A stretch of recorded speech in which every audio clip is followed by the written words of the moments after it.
Luz, mais uma semana, mais um livro, e me parece que, como sempre, né? Parece recorrente isso, a arte de fazer acontecer. Estamos falando de pura ação. O livro deve falar muito sobre isso, né? Como você faz a coisa entrar mesmo em ação. E vamos lá, vamos ver o que esse livro nos surpreende. Nós vamos ler 60 páginas por dia, aproximadamente. Então, vai ser uma leitura de 45 minutos a 1 hora, mais ou menos. Vai depender do tamanho da página. Vamos ver como é que vai rolar isso, tá bom? E a gente vai tecendo comentários no meio. Bora lá, Luzia Solange.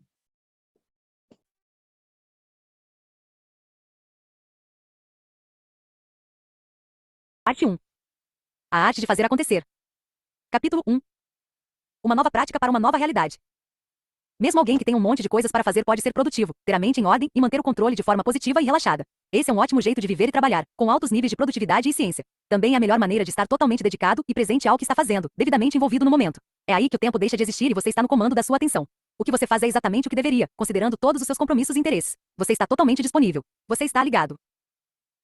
Há uma coisa que podemos fazer, e as pessoas mais felizes são aquelas que a fazem no limite de sua capacidade. Podemos estar completamente presentes. Podemos estar 100% aqui. Podemos dedicar nossa atenção às oportunidades que surgem diante de nós. MVD.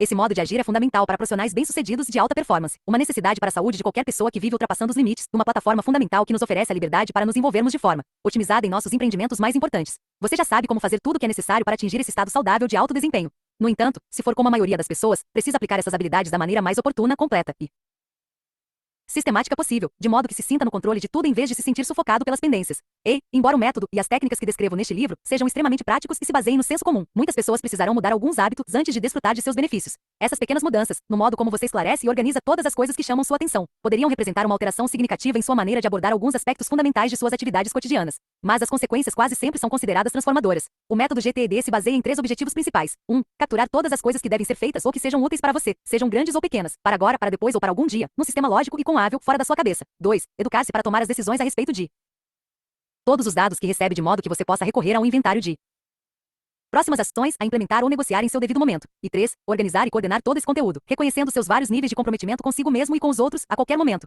Este livro oferece um método comprovado para esse tipo de gestão do luxo de trabalho de alta performance. Também apresenta boas ferramentas, dicas, técnicas e truques para sua implementação. Como você descobrirá, as técnicas do método GTD podem ser usadas e aplicadas a tudo que você precisa fazer na vida pessoal e no trabalho. 4. Tal como muita gente já fez, você pode incorporar os princípios à sua realidade gradativamente.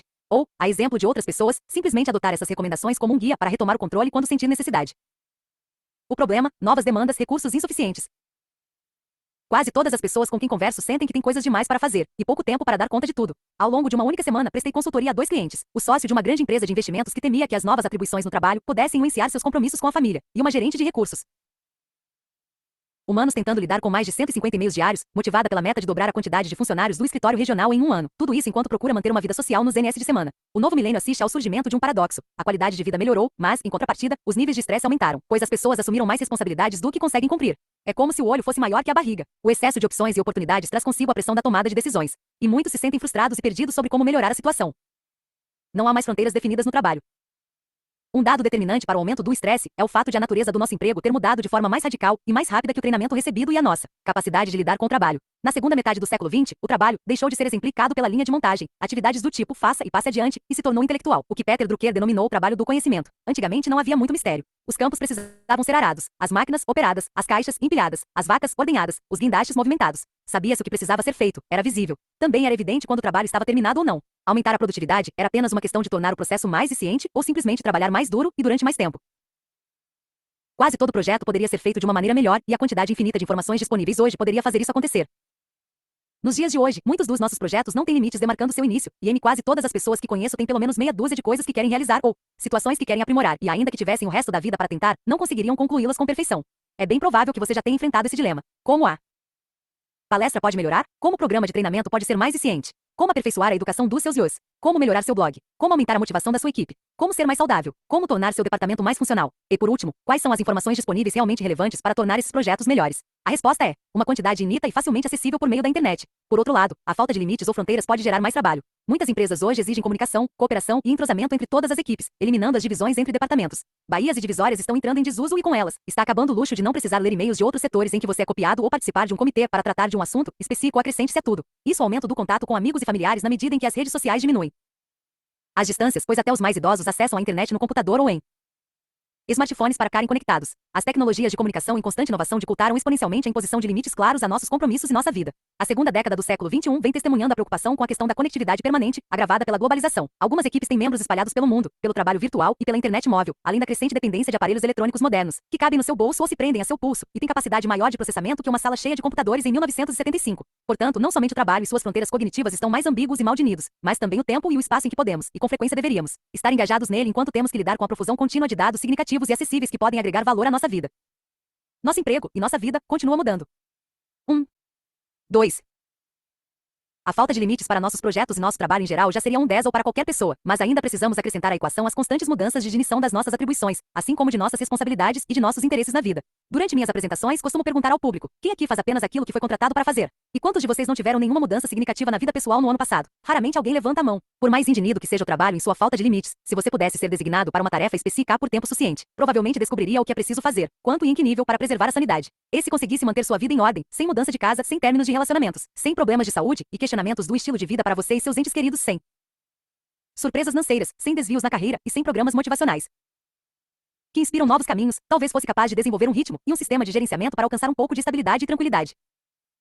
Muitos de nós recebemos, nas últimas 72 horas, mais inputs que produzem mudanças, criam projetos e alteram prioridades do que nossos pais recebiam em um mês inteiro, talvez até em um ano. Mas pouca gente pode se dar a esse luxo por 3 motivos.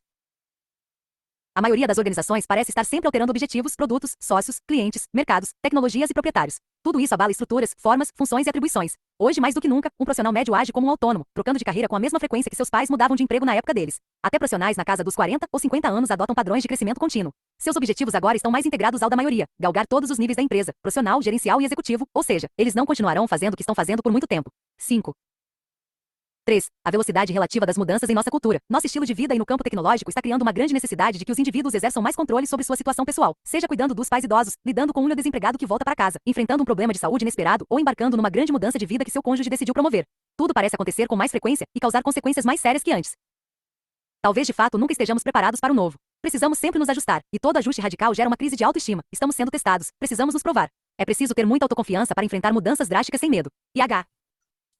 Atualmente, poucas atribuições são claras por muito tempo, desde o que fazer no escritório, em casa, no avião, no carro ou no café, até o que fazer no M de semana, na segunda-feira de manhã, ao acordar às 3 da madrugada e durante o tempo livre. E ainda nos perguntamos que conhecimentos são relevantes para realizar bem tudo isso. Recebemos grande quantidade de informações, gerando volumes igualmente vultosos de ideias e acordos com os outros ou com nós mesmos. E na verdade, não estamos preparados para lidar com isso. Nada é realmente novo neste mundo de alta tecnologia, globalmente conectado, exceto a frequência das inovações. Quando o ritmo das mudanças era muito mais lento, assim que as pessoas superavam o inevitável desconforto do novo, entravam no piloto automático e aproveitavam a tranquilidade do voo de cruzeiro. A maioria de nós agora vive num mundo que não nos permite mais esse tipo de luxo. Muita coisa está mudando enquanto você lê este livro. E se neste meio tempo você distraiu pensando em outras coisas que estão acontecendo na sua vida ou cedeu à tentação de checar o e-mail, não há dúvida de que está sofrendo da síndrome de pegar o bonde andando, ou seja, o medo de se desconectar por um instante mínimo e ficar de fora do que está acontecendo no mundo. Modelos e hábitos antigos não são suficientes.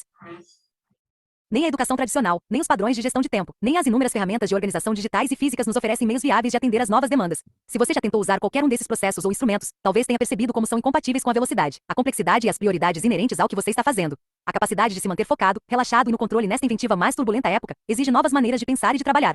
Precisamos de novos métodos, tecnologias e hábitos para dar conta de tudo. A abordagem tradicional acerca da gestão do tempo e da organização pessoal foi muito útil em sua época. Fornecia pontos de referência que serviam à força de trabalho que estava saindo da linha de montagem industrial e entrando num novo tipo de atividade que permitiria escolher o que fazer e quando. A partir do momento em que o próprio tempo se tornou um fator importante, os calendários se transformaram numa ferramenta de trabalho. Nos anos 1980, muitos profissionais consideravam a agenda de bolso a essência da organização, e ainda hoje muitas pessoas consideram os calendários dos celulares, as caixas de entrada de e-mail, os principais meios para manter tudo sob controle. Junto com a liberdade de como usar o tempo, surgiu também a necessidade de fazer boas escolhas. A lista de tarefas diárias, com códigos de prioridade, ABC, era uma técnica fundamental para ajudar as pessoas a fazer suas escolhas. Quando você tem a liberdade de decidir o que fazer, tem também a responsabilidade de escolher bem, levando em conta suas prioridades. O que você provavelmente já descobriu, pelo menos até certo ponto, é que, embora relevante, um calendário gerencia apenas uma pequena parcela do que você precisa saber para dar conta de tudo. E as listas de tarefas, assim como os códigos de prioridades, se revelaram insuficientes para lidar com o volume e a variedade da natureza das atribuições de uma pessoa.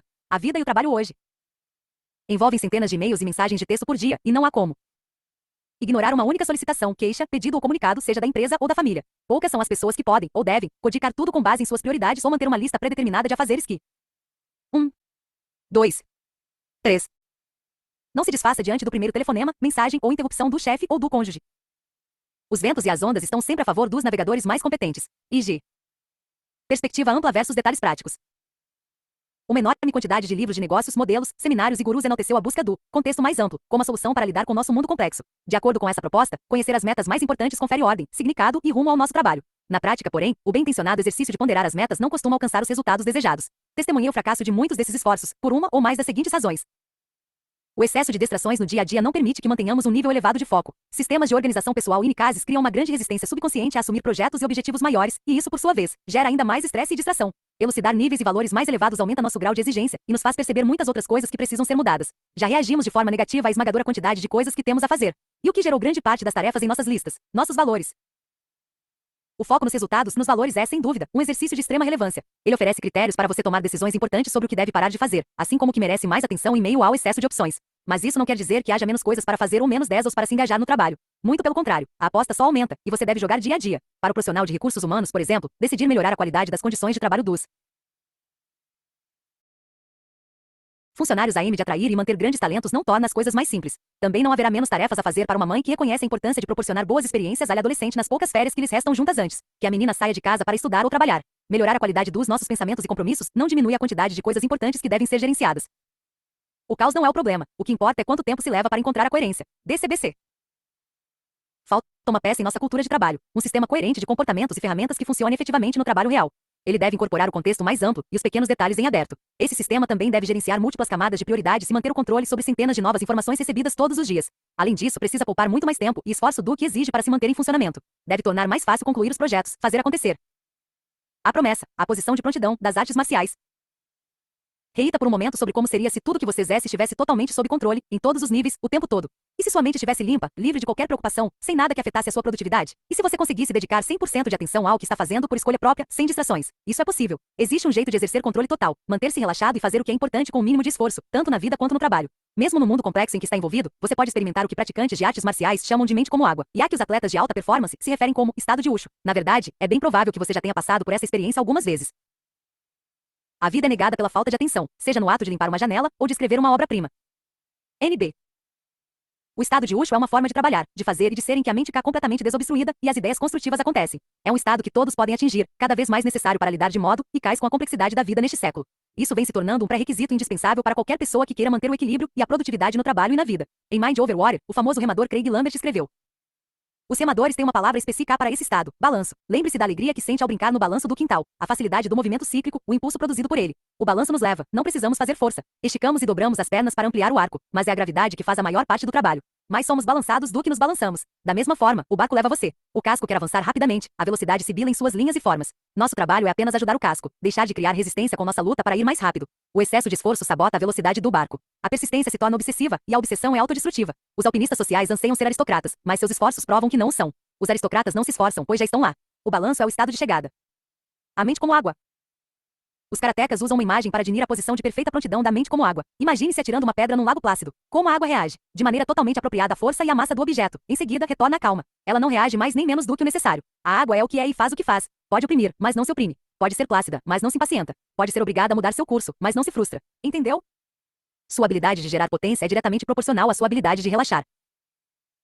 A potência do golpe de karatê vem da velocidade, não da força. Resulta do impacto no M do movimento. É por isso que pessoas franzinas conseguem quebrar tábuas e tijolos com as próprias mãos. Não precisam de calos nem de força bruta, apenas da capacidade de gerar impulso concentrado com velocidade. Mas o músculo tenso é lento. Por isso o treinamento em artes marciais ensina e exige equilíbrio e relaxamento na mesma medida de todo o resto. O segredo é limpar a mente para mantê-la aberta e capaz de reagir. Qualquer coisa que o leve a reagir de modo exagerado ou com menos ímpeto do que devia pode controlá-lo e geralmente o faz. Responder de maneira inadequada a seus e-mails, as próprias ideias sobre o que precisa fazer, aos ios ou ao chefe levará a resultados menos eficazes do que você gostaria. A maioria das pessoas dá às coisas mais ou menos atenção do que elas merecem simplesmente porque não tem a mente como água. Você consegue ser produtivo quando necessário?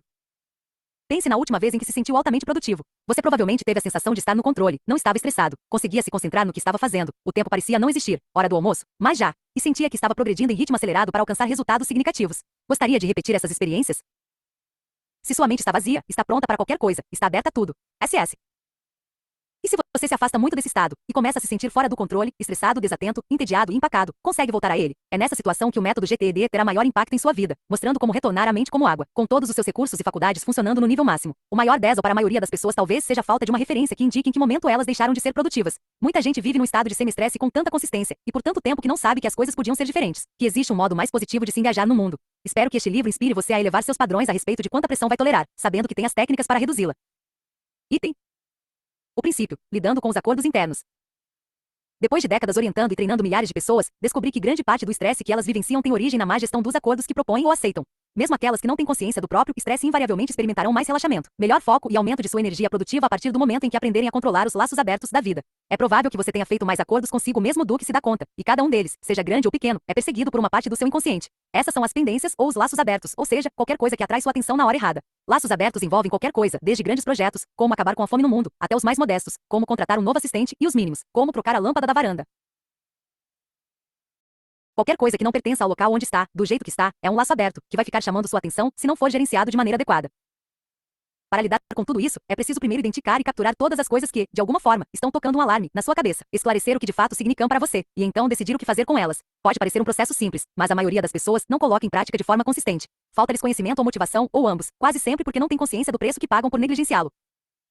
Exigências básicas para gerenciar acordos. Um gerenciamento de acordos eficiente exige a implementação de alguns comportamentos e atividades básicos. Em primeiro lugar, se há algo em sua mente, ela não tem clareza. Qualquer coisa que você considere inacabada deve ser capturada por um item. Sistema com hábil fora de sua mente, ou o que chamo de ferramenta de captura, que você vai checar com regularidade. Em segundo lugar, é preciso esclarecer qual exatamente é o seu acordo, e decidir o que deve fazer para cumpri-lo. Em terceiro lugar, assim que decidir quais ações realizar, você deve estabelecer um sistema organizado de lembretes que deverão ser consultados com regularidade. Você precisa usar a sua mente para tirar as coisas da sua mente. Um importante exercício para testar esse modelo. Anote o projeto ou a situação que mais ocupa sua mente neste momento. O que mais o incomoda, o distrai e lhe interessa, ou de algum modo consome grande parte de sua atenção. Pode ser um projeto ou problema que esteja debaixo do seu nariz, algo que você esteja sendo pressionado a fazer, ou uma situação com a qual sente que terá de lidar mais cedo ou mais tarde. Talvez sejam as resoluções de última hora acerca da sua viagem de férias, ou você acabou de ler um e-mail sobre uma nova questão urgente no departamento. Ou talvez tenha recebido uma herança e não saiba o que fazer com o dinheiro. Não importa. Entendeu o que quero dizer? Ótimo! Agora escreva numa única frase o resultado que pretende alcançar para resolver esse problema. Em outras palavras, o que precisa acontecer para que você marque esse projeto como concluído. Pode ser algo simples como passar as férias no Havaí, trabalhar a questão com tal cliente, resolver a situação da faculdade, definir uma nova estrutura organizacional no setor, implementar uma nova estratégia de investimento, ou pesquisar alternativas para ajudar o eu com dificuldade de aprender a ler. Está claro? Perfeito. Agora anote a aproximação física necessária para avançar no compromisso. Se você não tivesse mais nada para fazer na vida, a não ser resolver essa questão, quais providências tomaria neste exato momento? Ligaria ou enviaria uma mensagem para alguém? Escreveria um e-mail? Pegaria papel e caneta para fazer um brainstorming? Procuraria mais informações na internet? Compraria pregos na loja de ferragens? Conversaria pessoalmente com o sócio, o assistente, o advogado, o chefe? O quê? Já sabe a resposta? Muito bem. Esses 2 minutos de revisão valeram alguma coisa para você? Se você for como a maioria das pessoas que completa esse exercício em nossos seminários, terá experimentado pelo menos um pouquinho mais de controle, relaxamento e foco. Também pode estar se sentindo mais motivado para fazer algo a respeito dessa situação sobre a qual vinha apenas pensando até agora. Então imagine viver com essa motivação multiplicada por 1000. Pense como um homem de ação, haja como um homem de ideias. HB. Se algo de positivo aconteceu com você depois desse rápido exercício, reita. O que mudou? O que ocorreu para melhorar as condições de sua experiência? Não houve progresso, pelo menos no mundo físico. A situação não foi resolvida. O que aconteceu é que você adquiriu mais clareza sobre o resultado desejado e a próxima ação a realizar. O que realmente mudou é o fator mais importante para a clareza, o foco e a paz de espírito, a maneira como você se engaja no mundo. Mas o que o levou a isso? Não foi tornar-se mais organizado, nem definir prioridades. A resposta é pensar. Não muito, apenas o suficiente para reforçar seu compromisso com uma leve pressão ou oportunidade e com os recursos necessários para realizá-las. As pessoas pensam demais, mas, na maior parte do tempo, pensam em um problema, projeto ou situação, não a respeito de. Se você fez o exercício, concentrou seu pensamento em ações e resultados, o que não acontece sem um esforço consciente. A reação é automática, a razão não. O ancestral de toda ação é um pensamento. RWI. A função real do trabalho do conhecimento. Item. Bem-vindo à experiência do trabalho do conhecimento, e a um profundo princípio operacional. Você precisa pensar mais a respeito dos seus problemas do que imagina, mas não tanto quanto receia. Como escreveu o teórico da gestão Peter Drucker, no trabalho do conhecimento, a tarefa não é óbvia, ela precisa ser determinada. Quais são os resultados esperados? É a principal questão quando se trata de aumentar a produtividade dos trabalhadores do conhecimento. E essa pergunta exige decisões arriscadas. Em geral, não há resposta certa, e sim escolhas. E os resultados devem ser bem especificados para que a produtividade seja alcançada. 6. A maioria das pessoas resiste a gastar a energia que será necessária para esclarecer o verdadeiro significado de algo que tem entrado em seu mundo e decidir o que precisam fazer a respeito. Na verdade, ninguém nunca nos ensinou que devemos refletir sobre o trabalho antes de começar a executá-lo. Grande parte das atividades no nosso dia a dia é definida pelo que deixamos de Fazer no trabalho nos dias anteriores, pela família que precisa ser alimentada, a roupa a ser lavada ou os filhos a serem colocados na cama. Pensar de forma focada para atingir os resultados desejados e a sequência de ações necessárias é algo que poucas pessoas sentem que deveriam fazer, até se sentirem obrigadas a isso. Mas, no fundo, é o Uma jeito mais pausa. eficaz de transformar os desejos em realidade. Porque as coisas estão na sua mente. Olha que incrível que ele colocou aqui. Vamos fazer uma pequena pausa. Seja bem-vindo, Felipe e Léo. Olha que incrível que ele colocou. Nada será validado antes de você colocar isso em curso. E que tudo tem que estar com sentido. Precisa ter sentido. Um porquê, um para quê. Não adianta você colocar em curso sem ter um propósito, uma motivação clara e plena. É isso que ele trouxe. E eu quis chamar a atenção disso, porque é bem importante esse ponto, né? Muito importante. Nós falamos hoje a manhã inteira sobre isso, né? O enfoque nessa direção. Então, falar a respeito da arte de fazer acontecer, antes de fazer acontecer, saber por que você vai fazer acontecer. É isso que vai mudar completamente o curso da história. Tá bom? Uma pequena pausa, um pit stop aqui, rápido, e vamos seguir, dona Luzia Solani.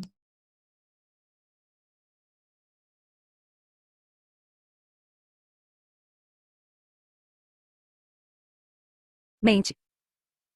Geralmente, quando algo cai na cabeça é porque você quer que ela seja diferente. E ainda assim, você não determinou exatamente o resultado que almeja, você não definiu qual é a próxima ação física, ou você não registrou o resultado almejado e as ações necessárias para alcançá-lo em um sistema com hábil de lembretes. Essa preocupação constante e improdutiva com todas as coisas que precisamos fazer é o maior consumidor de nosso tempo e energia. KG. É por isso que as coisas caem na sua mente. Enquanto esses pensamentos não forem esclarecidos, as decisões não forem tomadas e as informações resultantes desse processo não forem armazenadas em um sistema que você tenha certeza de que vai acessar quando for necessário, seu cérebro não abandonará a questão. Você pode enganar qualquer um, mas não sua própria mente. Só ela poderá saber se as ações foram concluídas ou não, e se você manteve os lembretes das ações em um lugar de fácil acesso para que fossem repassados em sua mente consciente. 7. Se você não tiver feito nada disso, sua mente não vai parar de trabalhar mesmo quando o expediente acabar. Mesmo que você saiba qual é o passo seguinte para resolver um problema, sua cabeça não lhe dará descanso até que você ponha um lembrete em um lugar que sabe que vai olhar. Sua mente continuará a pressioná-lo sobre o passo que não foi dado, em geral quando você não puder fazer nada a respeito, o que só vai aumentar seu estresse. Sua mente não tem mente própria. Pelo menos uma parte da sua mente não é muito inteligente. Se a mente tivesse inteligência e lógica inatas, ela o lembraria do que você deve fazer apenas quando você pudesse tomar alguma decisão a respeito. Sua lanterna está sem pilhas? Quando sua mente costuma lembrá-lo de comprar pilhas novas? Quando você precisa da lanterna? Isso não é muito inteligente. Se a sua mente tivesse inteligência inata, o lembraria das pilhas assim que você passasse por elas no supermercado. E do tamanho certo, claro. Entre a hora em que você acordou e agora, pensou em alguma coisa que devia ter feito mas ainda não fez? Pensou nisso mais de uma vez? Por quê? É perda de tempo e de energia ficar pensando em uma coisa em que ainda não fez nenhum progresso. Isso só aumenta sua ansiedade em relação ao que deveria estar fazendo mas não está. Governa a tua mente ou ela te governará. H. A maioria das pessoas deixa que seu processo mental comande o espetáculo, especialmente em relação à síndrome. Tenho muita coisa para fazer. Você provavelmente já transferiu muitas das suas coisas, das suas tralhas, de seus laços abertos, a uma entidade incapaz de lidar com elas de maneira eficaz, sua mente. Pesquisas comprovaram que uma parte significativa da sua psique não consegue deixar os laços abertos de lado, e não funciona, como se pode pensar inicialmente, como uma motivadora inteligente e positiva, mas como uma sabotadora de tudo mais em que você precisa ou quer pensar, comprometendo seu desempenho. A transformação das coisas.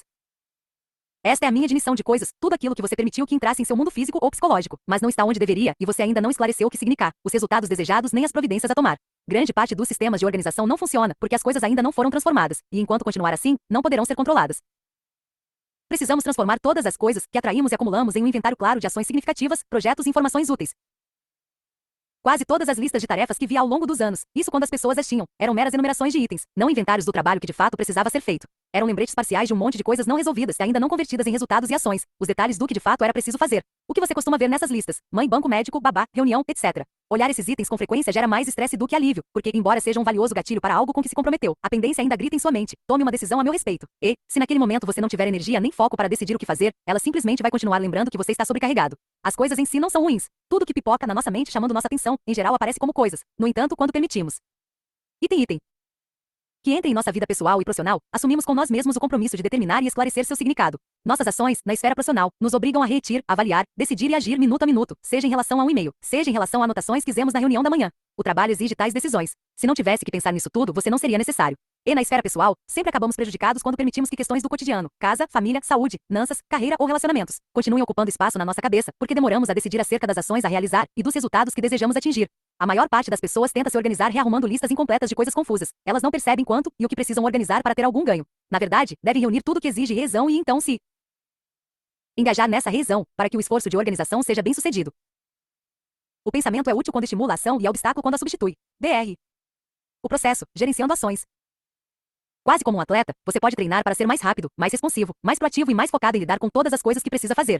Pode ser mais eficiente nas revisões e gerenciar os resultados com mais facilidade e controle. Pode diminuir os laços abertos da sua vida profissional e pessoal, e fazer muito mais com menos esforço. E pode tomar decisões acerca de todas as coisas capturadas, criar um procedimento operacional padrão para viver e trabalhar neste milênio. Antes de tudo, porém, você deve desenvolver o hábito de esvaziar a mente. E a maneira de fazer isso, como vimos, não é gerenciando tempo, informações ou prioridades. Anal.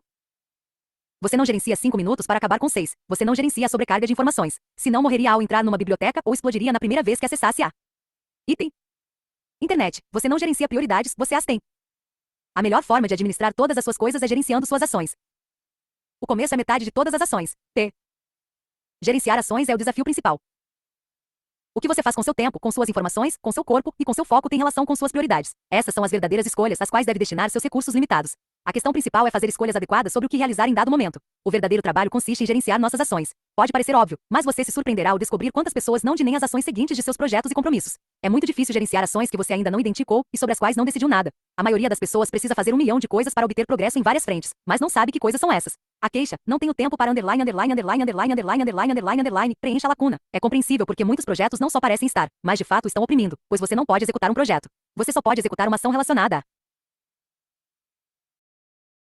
ele. Muitas ações exigem apenas 1 ou 2 minutos no contexto apropriado para levar um projeto adiante. Com o meu trabalho em coachings e treinamentos, descobri que a falta de tempo não é o principal problema, embora as pessoas sejam levadas a pensar assim. O verdadeiro problema é a falta de definição sobre o que o projeto representa e quais são as ações necessárias. Fazer o esclarecimento quando as questões aparecem pela primeira vez no radar, e não no estágio avançado, quando os problemas já surgiram, permite que as pessoas colham os benefícios do gerenciamento de ações.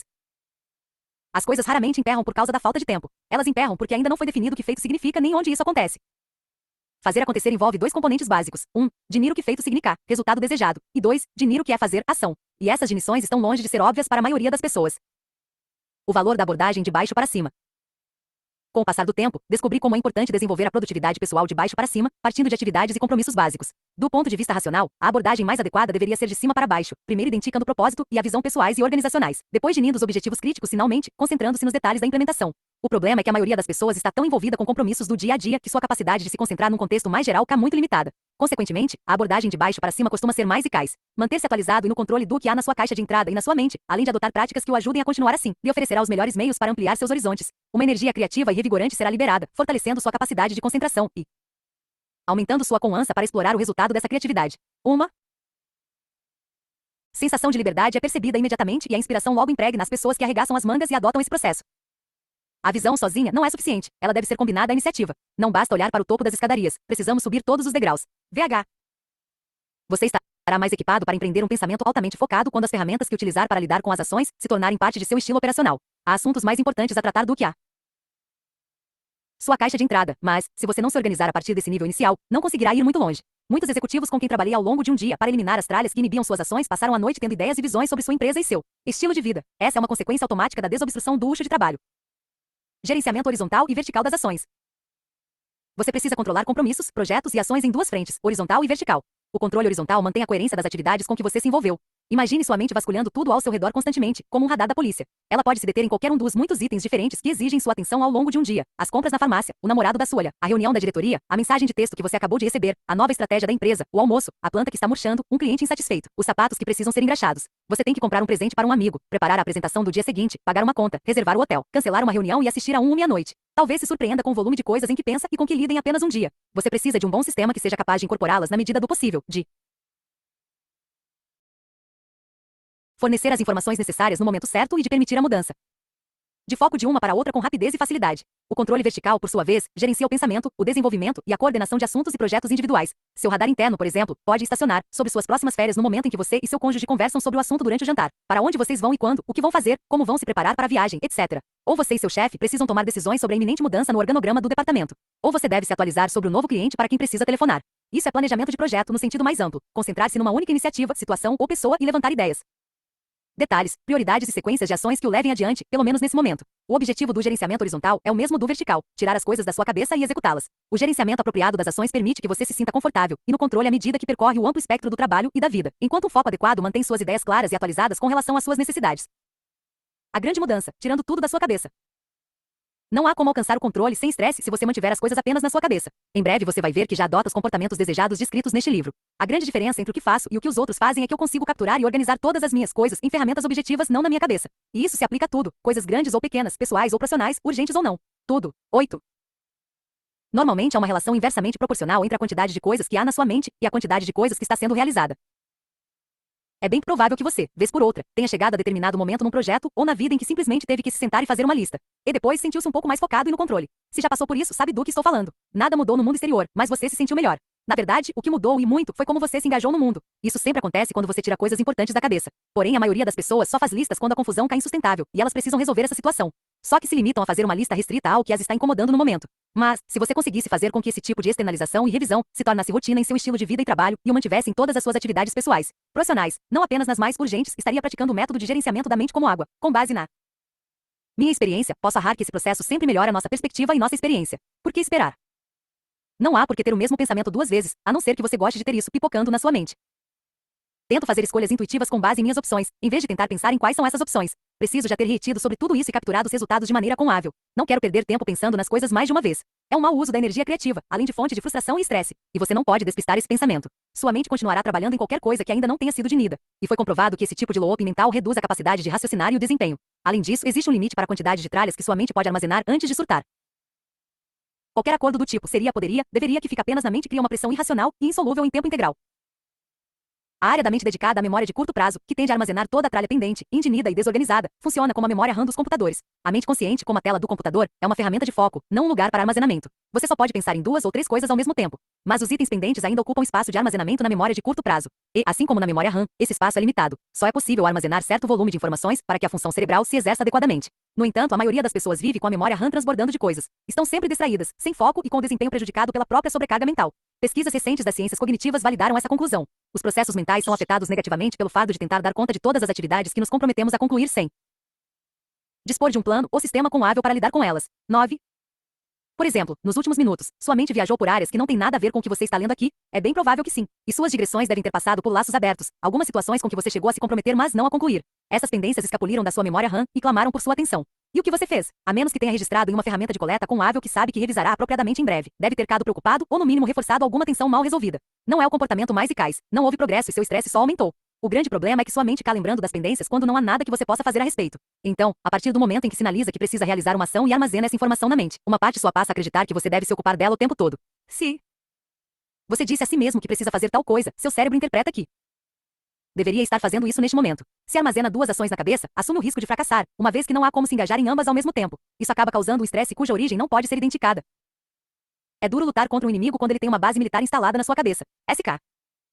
Muitas pessoas enfrentam alguma versão desse estado de estresse mental de modo tão consistente, e há tanto tempo que nem mesmo se dão conta de que estão passando por ele. Como a gravidade, essa ansiedade está sempre presente, e quem a experimenta nem tem consciência dessa pressão. Em geral, só percebemos que estamos sob pressão quando nos livramos dela e nos sentimos diferentes. É como não ouvir que havia um zumbido constante na sala, até ele parar de repente. Você consegue se livrar desse estresse e desse ruído? Pode apostar que sim. O restante deste livro vai lhe explicar como. Capítulo 2. A arte de controlar a própria vida. Os 5 passos para dominar o fluxo de trabalho. A arte de controlar a própria vida e se engajar no mundo, sem estresse, pode ser dominada por meio de um método de 5 passos para gerenciar o eixo de trabalho, a constante absorção e expressão de nossas experiências. Não importa o contexto, há 5 estágios pelos quais passamos ao lidar com a vida, o trabalho e as constantes novidades e mudanças. Cada um desses aspectos possui suas próprias práticas e ferramentas, e todos devem trabalhar em conjunto para gerar um maravilhoso estado de produtividade de estar sempre presente em meio a toda a complexidade. Não se trata apenas de se organizar ou de definir prioridades. Embora positivas, essas ações não acontecem naturalmente por si mesmas, mas são o resultado da aplicação dos 5 passos. Os processos que vou descrever funcionam como um conjunto, e usá-los para gerar resultados é ao mesmo tempo mais fácil e mais desafiador do que você imagina. Não deixe que a vida fique no seu caminho. Nós 1. Capturamos o que chama nossa atenção. 2. Esclarecemos o que cada item significa e o que fazer com ele. 3. Organizamos os resultados, que devem apresentar as opções sobre as quais 4. Retimos, e então escolhemos aquelas em que 5. Nos engajamos. Os 5 passos constituem o gerenciamento dos Aspectos horizontais da vida, o que envolve tudo o que precisamos considerar momento a momento. Não se trata de sugestões arbitrárias nem puramente teóricas. Esses são os passos que seguimos sempre que queremos manter algo sob controle e estabilizado para então desenvolver ações produtivas. Se você planeja preparar um jantar para os amigos, mas, ao chegar em casa, a cozinha está uma bagunça, como resolve a situação? Primeiro, identifica tudo que está fora do lugar, captura. Em seguida, determina o que deve guardar e o que deve descartar, esclarece. Depois põe tudo em seu devido lugar, na geladeira, no lixo ou na pia, organiza. Então dá uma olhada no livro de receitas e verifica quais ingredientes e utensílios serão necessários. Reete, porém, põe a manteiga na panela para derreter, engaja-se. Uma boa definição de liberdade é obtida apenas ao buscar seu princípio no principal negócio da vida humana, ou seja, no processo em que as pessoas moldam suas respostas e aprendem a controlar seu ambiente. WL. Em princípio, o método é bastante óbvio, é assim que já costumamos trabalhar, mas minha experiência comprova que as pessoas podem melhorar significativamente o modo como lidam com cada um dos 5 passos. O gerenciamento do eixo de trabalho só será eficiente se não houver nenhum elo fraco nessa corrente de 5 passos. Portanto, todos devem estar integrados e se apoiar em padrões consistentes. Muitas pessoas tiveram dificuldades com esse processo de controle na vida e no trabalho, mas o estresse do mundo atual está exacerbando os pontos mais fracos. O grande acesso à informação e a velocidade de mudança enquanto você lê isto resultam no aumento contínuo da complexidade das diversas áreas da vida. Como seria bom se todos os nossos problemas se resumissem a uma cozinha bagunçada? Pequenos vazamentos, sob grande pressão, podem se transformar numa enxurrada. Um e-mail perdido, um compromisso esquecido ou uma decisão adiada podem produzir consequências devastadoras, como o volume de conteúdo e de solicitações não diminui o risco de ignorar a arte do domínio do eixo de trabalho é todo seu. Muita gente comete falhas na fase de captura. Grande parte de seu comprometimento em fazer alguma coisa ainda está em sua cabeça. O número de coisas que poderia, deveria, gostaria de fazer que ocupam sua mente é muito maior do que o registrado em qualquer lugar. Há pessoas que capturam, mas não. 2. Esclarecem o que são essas coisas nem que providência tomar a respeito delas, se é que alguma deve ser tomada. Listas aleatórias espalhadas pelos cantos, notas de reuniões, lembretes em post-its colados na geladeira e na tela do computador, ou mesmo tarefas registradas em ferramentas digitais, tudo cá sem ação, atrapalhando a mente. Essas listas por si só quase sempre geram mais ansiedade que alívio. Outras tomam boas decisões sobre a tralha no momento, mas perdem o valor dessa razão porque não. 3. Organizam os resultados com eficiência. Eles decidem conversar com o chefe sobre uma questão, mas o lembrete dessa decisão se perde nos cantos obscuros de sua mente, inacessíveis no contexto adequado, quando a ação poderia ser posta em prática. Há ainda quem tem bons sistemas, mas não. 4. Reiter sobre o conteúdo com consistência suficiente para mantê-los funcionais. Essas pessoas podem ter listas, planos e vários checklists disponíveis, criados pelo processo de capturar, esclarecer e organizar, mas não os mantêm atualizados nem os acessam para benefício próprio. Muita gente não tem o costume de consultar os dias à frente no próprio calendário para se atualizar acerca de eventos e prazos, por isso acaba se tornando vítima da loucura de deixar tudo para a última hora. Faça a si mesmo a seguinte pergunta: quando preciso ver tal coisa e de que forma para tirá-la da mente? Você deve criar um sistema que funcione, não apenas para dizer que tem um. Porém, se alguma das etapas anteriores não estiver bem resolvida, qualquer coisa em que você escolhe. 5. Engajar-se em dado momento pode não ser a melhor opção. Muitas decisões acerca de ação e foco são impulsionadas pelos inputs mais recentes e gritantes, baseadas em esperança em vez de confiança. Algumas pessoas têm a constante e incômoda sensação de que não estão trabalhando no que deveriam, de que não têm tempo para atividades essenciais, sentindo falta da sensação de que o tempo voa por estarem fazendo algo significativo, que é a essência da produtividade sem estresse. É preciso compreender a dinâmica desses 5 passos e adotar práticas e ferramentas para que o método atinja o mais alto nível de desempenho. É muito útil, até essencial, separar esses estágios ao longo do dia. Às vezes quero apenas capturar inputs, sem decidir o que fazer com eles. Outras vezes, processar as anotações de uma reunião. Ou organizar o que capturei e processei na longa viagem que acabei de fazer. Em alguns momentos, quero rever todo o inventário do meu trabalho ou parte dele. E, obviamente, gasto grande parte do tempo apenas fazendo o que precisa ser feito. Uma das principais razões pelas quais muitos não conseguem se organizar é porque tentam executar todas as fases ao mesmo tempo. Quando param para preparar uma lista, as pessoas tentam capturar as informações mais importantes, de algum jeito que reita prioridades e sequências, sem definir quantas ações reais serão necessárias. Mas se você não decidir o que será feito no aniversário do seu assistente, porque isso não é importante agora, esse laço aberto absorverá sua energia e o impedirá de manter foco nítido e cais no que de fato é importante. Este capítulo explica detalhadamente os 5 passos. Os capítulos 4 a 8 fornecem um programa passo a passo para implementar um sistema testado e comprovado para cada fase, com práticas consagradas e muitos exemplos. Capturar. É importante saber o que precisa ser capturado e como fazer isso de forma eficaz para que possa ser processado apropriadamente. Para libertar sua mente da necessidade de se ater a tudo, você precisa se certificar de ter capturado tudo que possa representar algo que precisa ser feito ou decidido e ter certeza de que em algum momento vai processar e revisar tudo isso, juntando todas as pendências. Para tapar os buracos, você precisa capturar e reunir marcadores ou representações de tudo aquilo que considerar pendente, ou seja, tudo que for pessoal ou profissional, grande ou pequeno, urgente ou secundário que você ache que deva mudar de alguma forma e com que tenha um mínimo de comprometimento. Muito do que você precisa fazer está sendo capturado para você enquanto lê este livro. Itens e mais itens aparecem em suas caixas de entrada, físicas e virtuais. Você recebe pacotes e cartas em casa. Papéis se acumulam na sua mesa de trabalho. E-mails e mensagens de texto e de voz chegam às suas ferramentas digitais. Ao mesmo tempo, porém, você vem capturando e guardando na memória informações que não estão no lugar certo. Embora talvez não quem tão à vista quanto os e-mails, esses itens ainda exigem algum tipo de resolução, um laço aberto que deve ser fechado. São as ideias de estratégia esquecidas num caderno, os aparelhos esquecidos na gaveta que devem ir para o concerto ou ser descartados, as revistas velhas na mesinha de centro. Tudo isso se enquadra no que entendemos por coisas. Assim que você determina que um item poderia, precisa ou deveria ser resolvido, ele se torna uma pendência. Decisões que você ainda deve tomar sobre fazer ou não alguma coisa, por exemplo, já são pendências. Nessa lista também se inclui tudo que você já decidiu fazer, mas em que ainda não deu o pontapé inicial. Também podem ser incluídos todos os itens pendentes em andamento, além daqueles sobre os quais você já fez tudo, mas ainda não definiu que estão concluídos. Uma tarefa deixada por fazer fica pendente em dois lugares, no local em questão e dentro da sua cabeça. As tarefas incompletas na sua mente consomem a energia da sua atenção à medida que corroem a sua consciência. BK.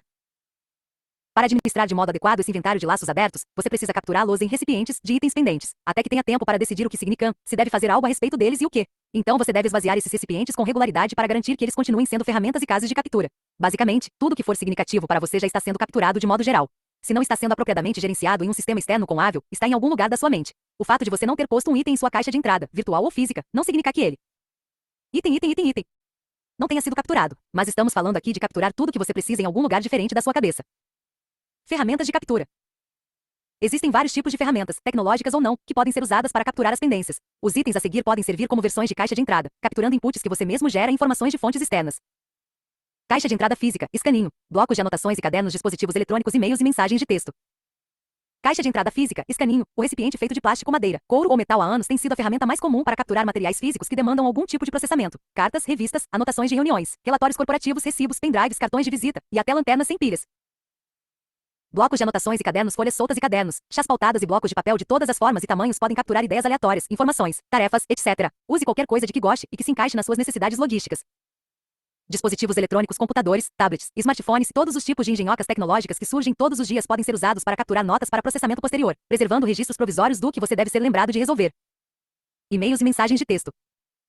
Se você se conecta ao resto do mundo por e-mails e mensagens de texto, o Solvari contém algum tipo de caixa de entrada para arquivos e mensagens recebidos, onde eles podem ser armazenados até que sejam vistos, lidos e processados.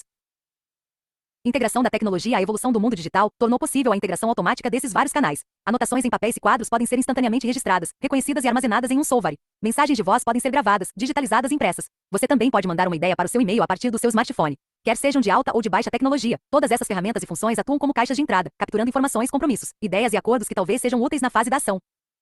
Fatores de sucesso na captura. Infelizmente, o simples fato de ter uma caixa de entrada não a torna funcional.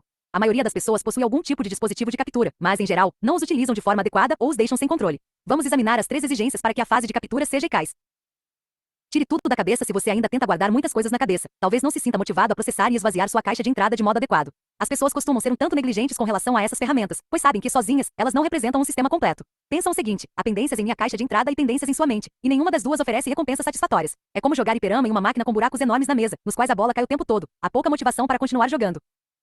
Tome um purgante para o cérebro. O efeito será melhor que no estômago. MM. Essas ferramentas de captura devem fazer parte do seu estilo de vida. Mantenha-as sempre à mão para poder capturar qualquer pensamento valioso. Imagine que elas são tão indispensáveis quanto sua escova de dentes, sua carteira de motorista ou seus óculos. A confiança em que nada de útil será perdido lhe dará um ótimo estímulo para ter muitas novas ideias. Mantenha todas as coisas dentro da cabeça ou fora da cabeça. Se as coisas ficarem no meio, você não poderá confiar em nenhuma delas.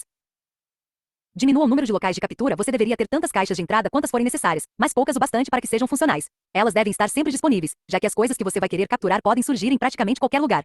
No entanto, se houver muitos locais de captura, você não conseguirá processá-las com facilidade e consistência. O excesso de caixas de entrada pode acontecer tanto com relação a dispositivos tecnológicos, quanto aos mais simples. Há uma grande oportunidade de aprimoramento para as pessoas pouco adeptas da tecnologia, principalmente no que diz respeito a fazer anotações e colecionar caixas de entrada físicas. As notas escritas devem ser reunidas e processadas em vez de esquecidas em pilhas, cadernos e gavetas. Papéis e outros materiais devem ser compartimentalizados em caixas de entrada físicas em vez de se espalharem por aí. Já na arena tecnológica, as fontes de recebimento de informações a serem acessadas e processadas se proliferaram aceleradamente com o surgimento das mídias sociais, dos dispositivos multiconectados e do fácil acesso aos e-mails. As pessoas hoje em dia costumam ter mais de uma conta de e-mail, participar de uma ou mais redes sociais e operar diversos aparelhos ao mesmo tempo. Paradoxalmente, a tendência a acumular um enorme inventário de coisas a resolver e a quantidade de pessoas que enfrentam esse problema aumentaram de forma drástica à medida que a revolução digital otimizou a nossa vida.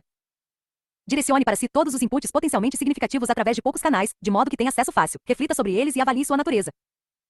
A implementação de ferramentas e procedimentos padronizados para capturar ideias e inputs se tornará cada vez mais importante à medida que sua vida e seu trabalho ficarem mais sofisticados. Ao avançar na carreira, por exemplo, talvez você perceba que suas melhores ideias sobre trabalho não acontecem no trabalho. Se tiver uma boa coleção de dispositivos sempre à mão, você será capaz de potencializar essas ideias, algo fundamental para não perder oportunidades e se manter no topo. Esvazie as ferramentas de captura regularmente. O último fator de sucesso na captura é óbvio: se você não esvaziar e processar o que foi capturado, as ferramentas não servem para nada além de armazenar materiais indefinidos. Esvaziar a caixa de entrada não significa concluir o que está nela, mas definir de modo mais específico o que são e o que deve ser feito com relação a elas, e, se ainda houver pendências, organizá-las no seu sistema. Você tem que tirar as coisas da caixa de entrada. Não esvaziar a caixa de entrada é como ter latas de lixo e caixas de correio que ninguém limpa ou esvazia. Você precisará comprar outras para comportar um volume sem N. Para esvaziar a caixa de entrada, porém, é necessário que haja um sistema integrado de gestão da vida. Muita tralha cá acumulada nas caixas de entrada, físicas e digitais, por falta de um sistema e ciente que dê conta dos passos seguintes. Às vezes pode parecer mais fácil deixar as pendências na entrada, quando você sabe que deve fazer algo em relação a elas, mas não imediatamente. A caixa de entrada, especialmente para papéis e e-mails, costuma ser a melhor forma de organização que muitos conseguem manter. Pelo menos sabem que ali, em algum lugar, há um lembrete de algo que devem fazer. Infelizmente, essa rede de segurança se rompe quando as pilhas de papel fogem do controle ou quando a lista de e-mails fica grande demais para ser visualizada na tela de uma vez só. Bloquear o fluxo de qualquer coisa prejudica a habilidade de estar presente e bem disposto e ser criativo nessa área. Quando você domina os 2 passos seguintes e aprende a processar e organizar seus inputs e pendências com rapidez e facilidade, a caixa de entrada volta a ter a função original. Vamos ver como esvaziar caixas de entrada sem necessariamente ter que fazer o trabalho na mesma hora. Esclarecer. Ensinar a Rietir sobre cada item AM de esvaziar os recipientes de captura talvez seja minha contribuição mais significativa a todas as pessoas com quem trabalhei. Quando a líder do principal departamento de uma empresa global terminou de processar todas as pendências com a minha ajuda, ela se recostou, espantada, e revelou que, embora conseguisse relaxar em relação às reuniões a que tinha que comparecer por com ar em seu calendário, nunca se sentirá tão aliviada quanto a todos os outros aspectos de seu trabalho que tínhamos acabado de esclarecer juntos. As ações e informações de que precisava ser lembrada agora se concentravam num sistema eficaz e confiável. É melhor estar errado do que ser impreciso. AFD. O que você deve se perguntar e responder sobre cada e-mail, mensagem de texto, correio de voz, memorando, página com anotações de reuniões e ideia que surge do nada na sua cabeça? Esse é o componente do gerenciamento de inputs que constitui a base da sua organização pessoal. Muitas pessoas tentam ser organizadas, mas cometem o erro de deixar tralhas acumuladas. Não há como organizar o que está chegando. Você só pode capturar e processar isso. O que você deve organizar, na verdade, são as ações futuras genidas pelas decisões que você tomou acerca do que precisa ser feito. Tudo isso, capturar e organizar, está representado no tronco central do modelo de árvore de decisão apresentado aqui. O que é isso? Essa não é uma pergunta boba. Já falamos sobre coisas. Também falamos sobre os recipientes de captura. Mas não conversamos sobre o que são essas coisas, nem o que fazer com elas. Por exemplo, grande parte das coisas que tendem a escapar dos nossos sistemas de organização pessoal se constitui de documentos. 1, 2, 3. 1, 2. Inúteis de alguma prestadora de serviços, do governo ou da nossa empresa. Precisamos mesmo fazer algo a respeito. E quanto àquele e-mail dos recursos humanos que comunicava algo de que você nem se lembra mais? Vasculhei gavetas e desencavei um monte de documentos que tinham sido jogados lá porque o cliente não quis gastar alguns segundos para descobrir do que se tratava. É por isso que a próxima decisão é fundamental. Exige alguma ação? Há 2 respostas possíveis, sim e não. Nenhuma ação é necessária. Se a resposta for não, há 3 possibilidades. Não será mais necessária, lixo. Nenhuma ação é necessária agora, mas talvez alguma seja útil no futuro. Incubação. A informação é muito útil e com certeza será necessária adiante. Referência. Essas 3 categorias podem ser gerenciadas, mas trataremos disso mais tarde. Por enquanto, basta dizer que você precisa de uma lixeira e da tecla delete, uma pasta física com divisórias, sistema Ticler, ou um calendário para o material que será incubado, e um bom sistema de arquivamento para informações de referência. Demandação. Este é o grupo do sim, as coisas que exigem que algo seja feito. Os exemplos típicos vão desde um pedido para que você envie por e-mail o resumo da palestra que concordou em dar até as anotações de uma reunião presencial com o diretor, sobre a contratação de um consultor. 2 coisas devem ser definidas sobre os itens que demandam ação. Com que projeto ou resultado você se comprometeu? Qual é a próxima ação? Se é sobre um projeto, a pendência deve ser registrada numa lista de projetos. Essa lista o lembrará constantemente de que você tem um laço aberto que precisa ser resolvido. A revisão semanal da lista trará esse item à tona enquanto ele continuar pendente. Ele permanecerá em seu sistema de gerenciamento e não na sua cabeça, até que seja concluído ou eliminado. Diagrama do fluxo de trabalho, processamento. Item, item, item. Item. 1, 2, 3. Não é preciso muita força para fazer coisas, mas é necessário uma grande dose de força para decidir o que fazer. IH. Qual é a próxima ação? Esta é a pergunta mais importante que você deve fazer acerca do que capturou. Se responder de forma correta, terá em mãos o principal recurso para começar a se organizar. A próxima ação é a próxima atividade física e visível na qual você precisa se engajar a de concluir essa pendência. Alguns exemplos de próximas ações. Ligar para Fred e pedir o nome e o telefone da usina que ele mencionou. Esboçar ideias para a reunião de orçamento. Conversar com Ângela sobre o sistema de arquivo que precisamos implementar. Pesquisar na internet sobre cursos de pintura. Todas essas são atividades reais que devem ser realizadas. Os lembretes para elas são a matéria-prima de seu sistema de gerenciamento da produtividade pessoal. Faça, delegue ou adie. Depois de decidir qual é a próxima ação, você terá 3 alternativas. Faça. Se a ação levar menos de 2 minutos, ela deve ser feita no momento em que for definida. Delegue. Se a ação demorar mais que 2 minutos, pergunte-se: eu sou a pessoa certa para fazer isso? Se a resposta for negativa, delegue. Adie. Se a ação demorar mais de 2 minutos e você for a pessoa certa para executá-la, adie-a e inclua-a em uma ou mais listas de próximas ações a de monitorá-la. Organizar. As bordas externas do diagrama do fluxo de trabalho mostram as 8 categorias de lembretes e materiais resultantes do processamento dessas coisas. Juntos, eles formam um sistema completo para organizar quase tudo que tiver sido ou ainda possa ser capturado por você diária ou semanalmente. Ser organizado significa simplesmente que o lugar destinado às coisas sejam compatíveis com o que elas significam para você. Para os itens que não demandam ação, as possíveis categorias são lixo, incubação e referência. Se nenhuma ação é necessária, você descarta, arquiva para rápida referência posterior ou guarda de modo que consiga encontrar o material no futuro. Para lidar com os itens que demandam ação, você vai precisar de uma lista de projetos, armazenamento ou arquivos para planos e materiais de projetos, um calendário, uma lista de lembretes de próximas ações e uma lista de lembretes de aguardando resposta. Todas as categorias organizacionais devem ser armazenadas sicamente de algum modo. Quando me RO a listas, estou falando de algum tipo de conjunto de lembretes que podem ser revisados. Podem ser listas em um caderno, num programa de computador ou mesmo pastas de arquivos que contenham folhas diferentes para cada item. Por exemplo, a lista de projetos em andamento pode ser mantida em uma página em um charo, ou pode ser uma categoria dentro da área tarefas de um solver, ou pode ser uma pasta de Arquivo com a etiqueta lista de projetos. Os lembretes em incubação, como por exemplo, marcar reunião com o contador depois de 1º de março, podem ser armazenados numa pasta física com divisórias, numa agenda ou num calendário digital. Projetos. De num projeto como qualquer resultado que possa ser concluído em até um ano e que exija mais de uma ação. Isso significa que tanto as coisas grandes quanto as pequenas tarefas que normalmente você não chamaria de projetos entram nessa lista. O raciocínio é o seguinte: se apenas uma ação não é suficiente para atingir o resultado desejado, será necessário estabelecer um tipo de lembrete de que ainda há Dá algo uma a ser feito. pausada aqui Se não para houver mim, marcadores para lembrá-lo, a pendência voltará para sua cabeça. O prazo é de um ano, porque qualquer coisa que você se comprometa a terminar nesse período deve ser revisada semanalmente para que você se sinta confortável. Outra forma de pensar nisso é como uma lista de laços abertos, não importam o seu tamanho. Diagrama.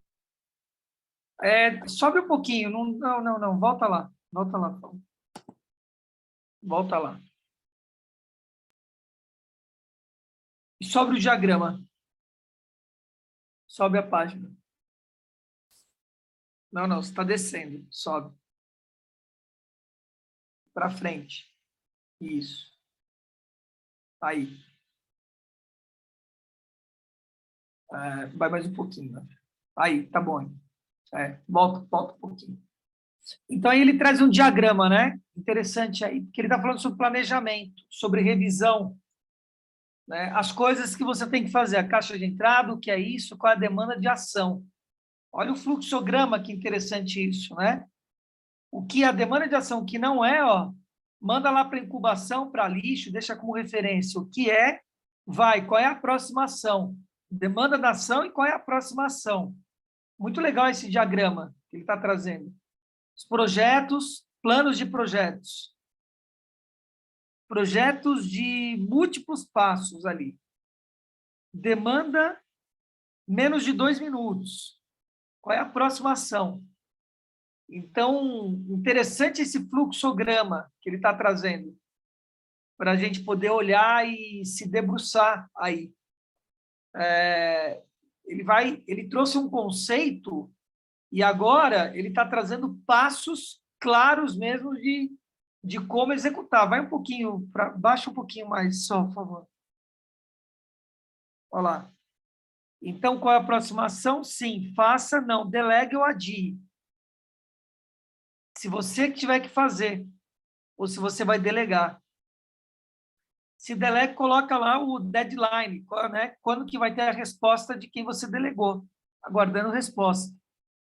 Se você vai adiar o calendário e a próxima reunião, a próxima ação da história. É bem legal isso.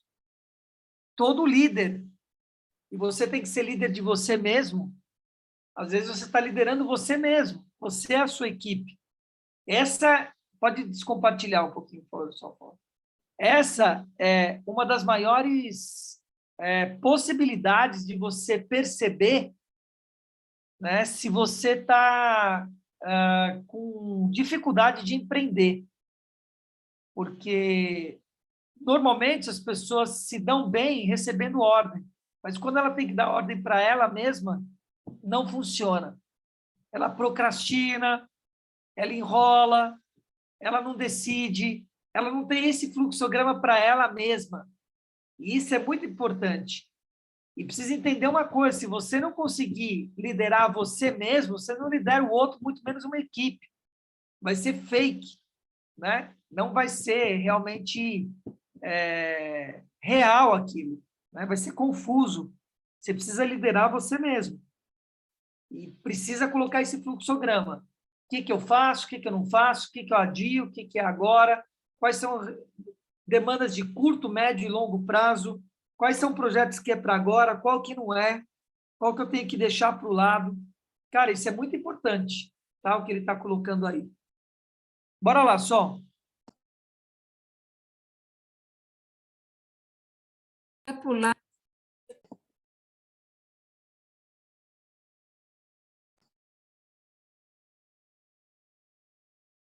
Na escola, a princípio, não é necessário listar os projetos em ordem, por tamanho ou por prioridade. Eles só precisam estar numa lista mestra de modo que você possa revisá-los com regularidade, suficiente para garantir que as ações mais adequadas para cada um tenham sido definidas. Na verdade, você não executa um projeto. Você só pode executar ações relacionadas a ele. Quando um número suficiente de ações certas tiver sido realizado, cria-se uma situação que se aproxima bastante do resultado esperado, e o projeto será considerado feito. A lista de projetos é a compilação das linhas de chegada que colocamos à nossa frente para manter nossas próximas ações nos trilhos.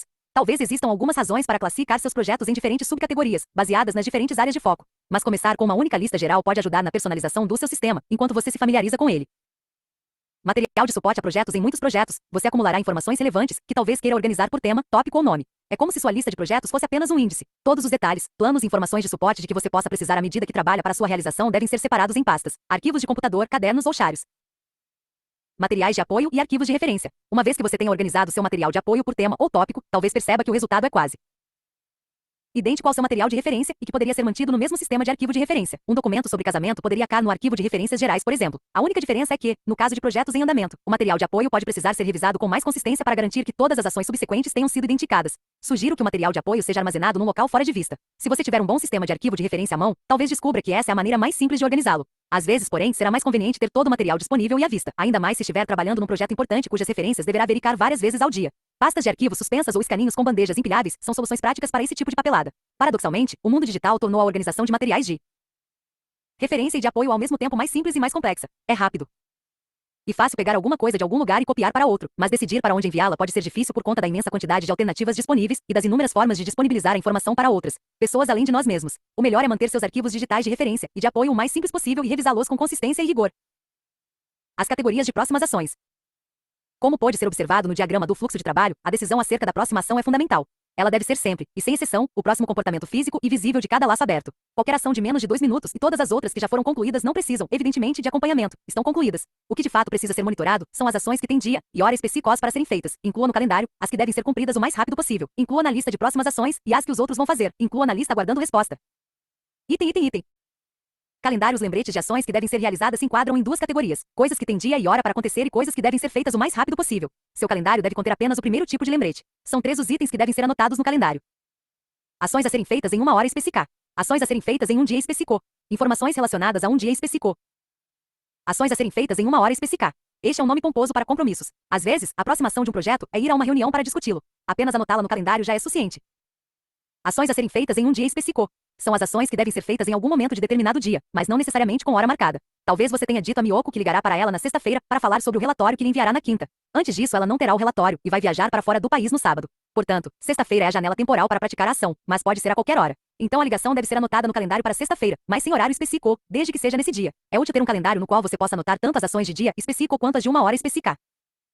Informações relacionadas a um dia específico. O calendário também é o lugar ideal para anotar coisas que você vai querer saber num dia específico, não necessariamente ações a serem executadas, mas informações que podem ser úteis em determinada data. Aí talvez se incluam orientações ou recomendações referentes a compromissos, atividades que envolverão outras pessoas, família ou equipe, ou eventos de seu interesse. Devem-se incluir aqui também as pendências de curto prazo, como lembrete de telefonar para uma pessoa depois que ela voltar de férias. Também é um lugar para anotações importantes sobre quando algo deve estar concluído ou ser iniciado, levando algum prazo em consideração.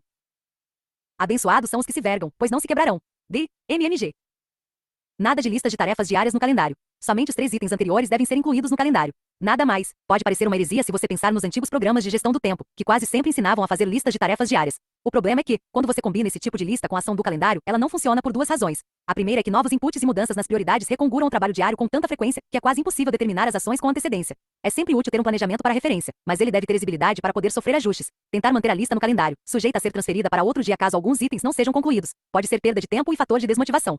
Já a lista de próximas ações que defendo abrangerá todos esses lembretes, mesmo os mais urgentes, e não precisará ser reescrita todos os dias.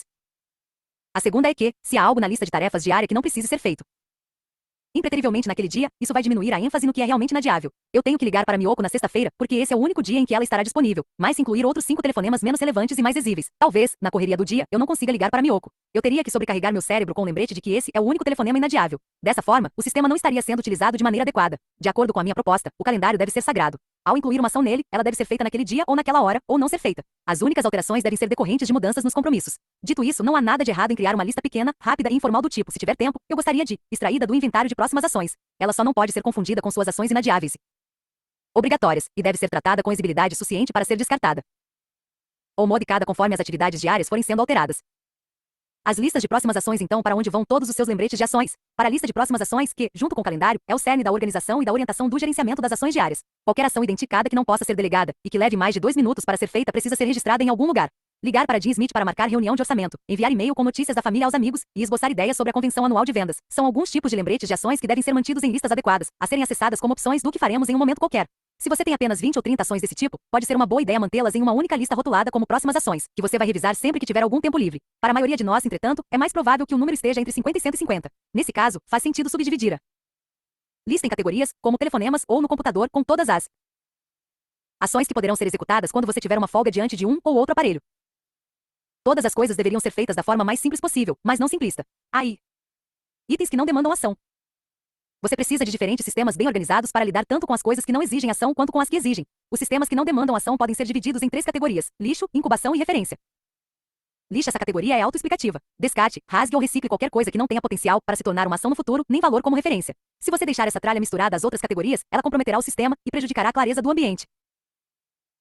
Incubação. Além do lixo, há outros 2 grupos de coisas que não exigem ação imediata, mas que você quer guardar. Aqui, mais uma vez, é fundamental que separe os itens que não demandam ação dos que demandam, senão você ficará perdido em meio a pilhas, pastas e listas, sem saber por onde começar e o que fazer. Digamos que você leia algo em uma newsletter que lhe deu uma ideia sobre um projeto que pode querer realizar algum dia, mas não agora. Você vai querer ser lembrado disso mais tarde para que avalie a possibilidade de fazer algo a respeito no futuro. Ou então você recebe informações sobre a próxima temporada de uma orquestra sinfônica, mas o programa que de fato lhe interessa só será apresentado daí a 4 meses. Muito longe para você tomar alguma atitude. Você ainda não sabe como será sua programação de viagens nessa época. Mas se estiver na cidade e gostaria de ir, o que você deveria fazer nesse caso? Há 2 ferramentas de incubação que podem funcionar nessas situações.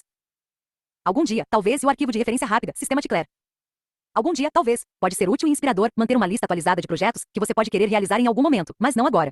É como um estacionamento de ideias impossíveis de serem colocadas em prática no presente, mas das quais você não quer se esquecer por completo. Seria bom ser lembrado das possibilidades de vez em quando. Lista parcial, típica algum dia, talvez. Comprar um veleiro, montar uma adega, aprender espanhol, passar um mês na Toscana, fazer um curso de pintura, criar meu site, reformar a cozinha, fundar uma instituição para crianças, construir uma piscina no quintal, comprar um piano, voar de balão, publicar minha autobiografia, obter a certificação de mergulho, fazer um churrasco com os vizinhos, aprender a dançar tango, construir um lago de carpas. Item, item, item, item, item, item, item, item.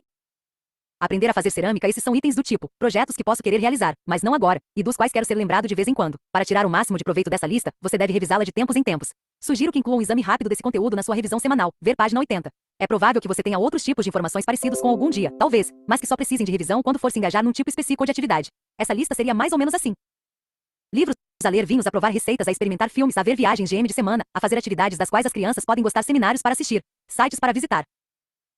Esses tipos de lembretes podem ampliar bastante sua criatividade. Vale muito a pena ter uma ferramenta organizacional que lhe permita criar com facilidade listas como essa.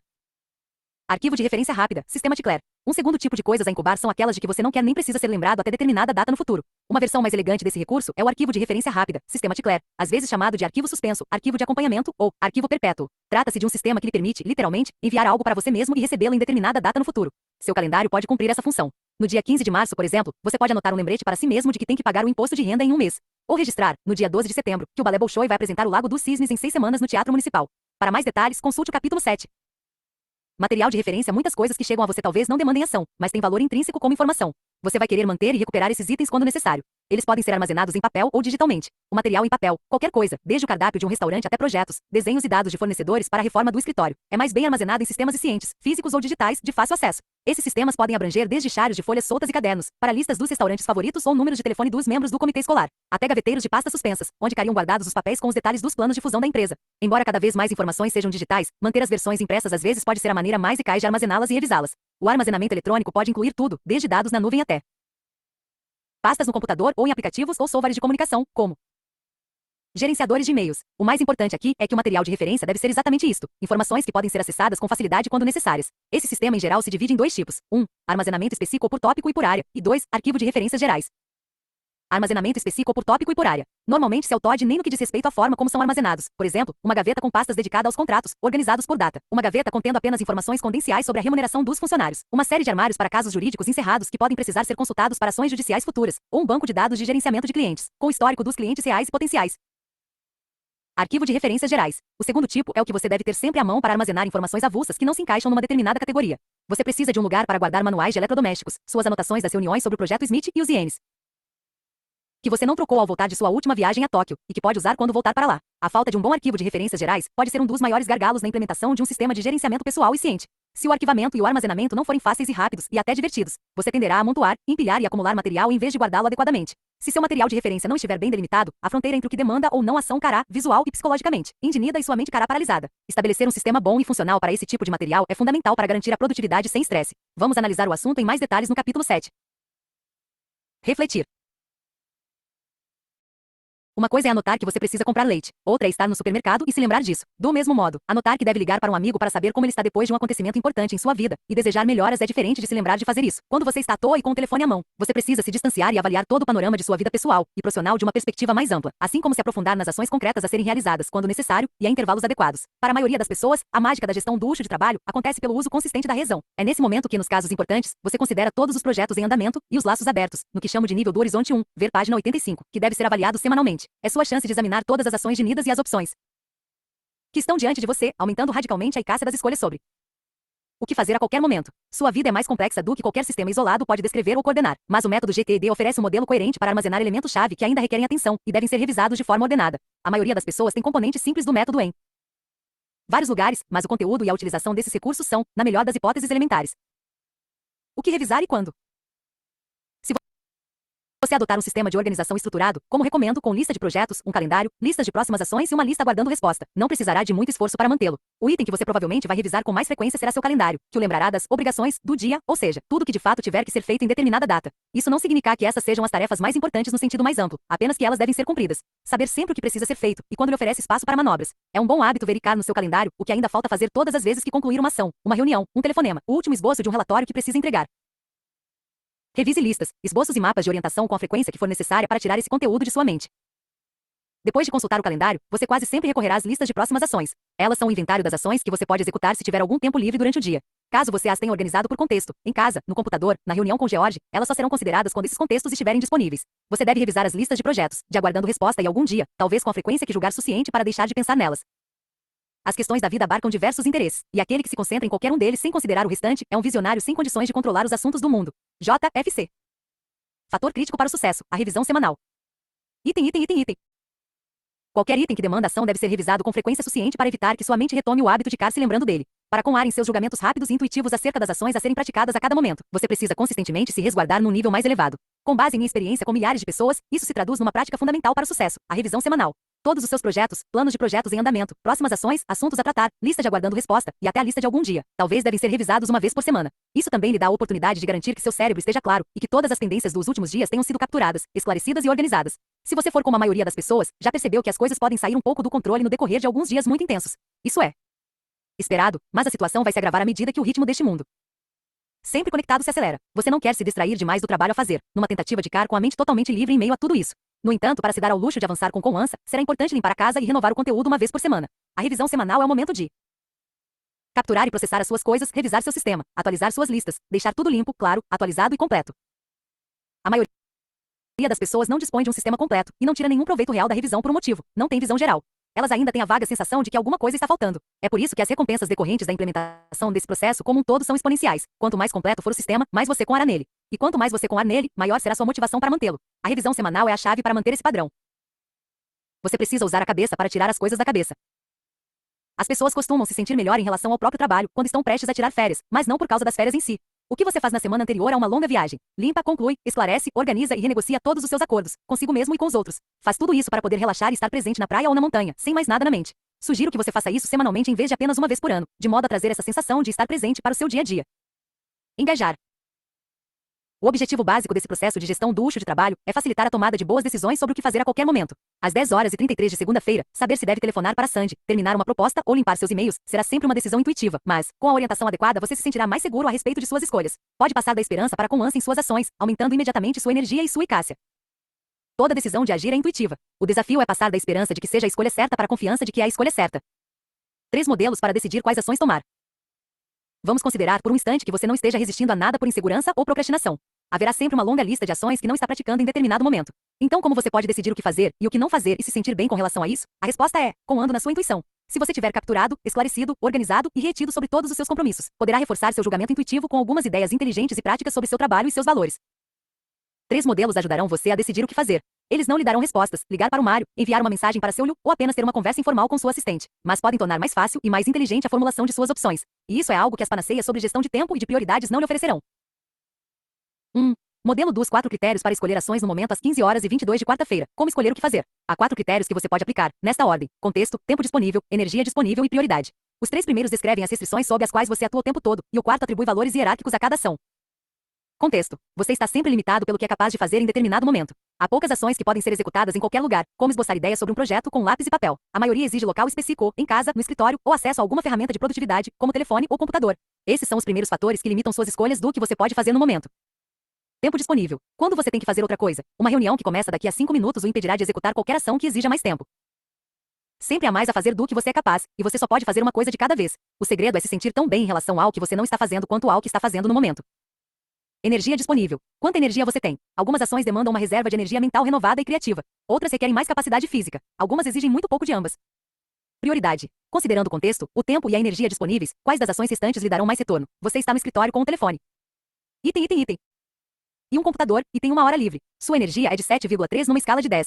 Você deve retornar a ligação de um cliente, trabalhar numa proposta, organizar seus e-mails ou ligar para seu cônjuge e perguntar como está seu dia. É nesse ponto que você deve recorrer à intuição e com ar na sua capacidade de julgamento. Para explorar ainda mais esse conceito, vamos examinar os outros 2 modelos para decidir o que é mais importante fazer. 2. Modelo tríplice para identificar o trabalho diário quando você está fazendo acontecer, ou trabalhando no sentido universal da palavra. Há 3 tipos de atividade nas quais pode estar engajado. Fazer o trabalho predinido. Fazer o trabalho à medida que aparece dinir seu trabalho.